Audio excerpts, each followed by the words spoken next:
in mental health, the mental health industry, which has been a growing industry, especially the past 10 years, we rely on symptoms-based diagnosis, right? So you go through a series of testing, things like the DMS-5, and you're given a diagnosis, and that diagnosis often then defines that individual, even if your therapist is conscious enough to remind you that these diagnoses shouldn't define you.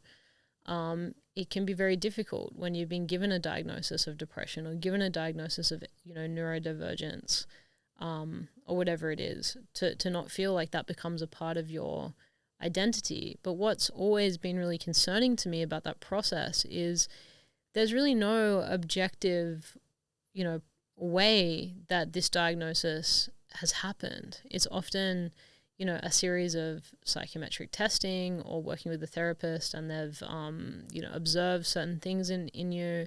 But what I know from working with literally hundreds of thousands of people through my career as a facilitator is every single person is so unique, and I think that these ways that we pigeonhole people through diagnosis, and we become obsessed with it really as a society. And I think that's largely driven actually by the pharmaceutical industry and making sure that they profit off certain drugs that are sold as a result of mental health diagnosis.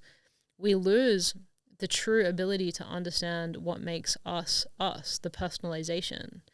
Having a technology like inTruth for the first time actually be able to show you in a hyper-personalized way the patterns that you run, the programs that you run through your emotional state, actually gives you this freedom that, traditional diagnosis just doesn't. Because when you can see that data, you're not now comparing yourself against this list of symptoms, that your therapist has given you. What you're able to do is look at your data, a window into yourself, and to use that data to actually empower different decision making.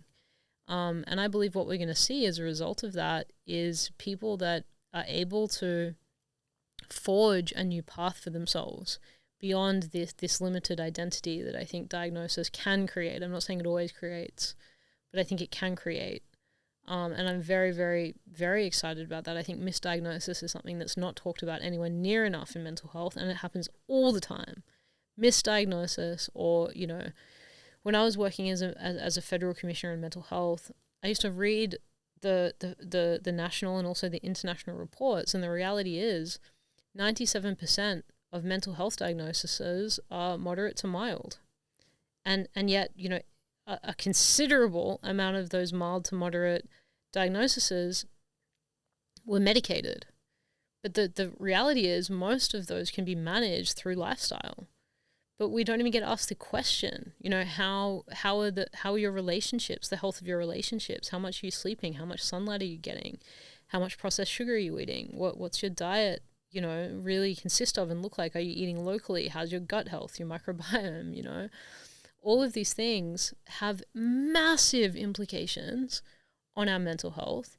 And so often it's not even a question in the therapeutic process. inTruth is going to actually show you how these environmental factors, these choices you're making, these lifestyle choices day to day, how they're actually influencing your emotional state. And what you can do is actually to create hyper-personalized interventions and hopefully free yourself of this symptoms-based understanding of what you're going through by actually getting to the core, by actually getting to the root of the problem and up-leveling your self-awareness so that you can put the right things in your body, so you can make the right decisions, so you can surround yourself with the right kind of stimulus to be able to truly live your best life, which I think all of us deserve, and very, very, very few people ever become free enough to truly touch what that means. I want to put that freedom in the hands of as many people as I possibly can through this technology.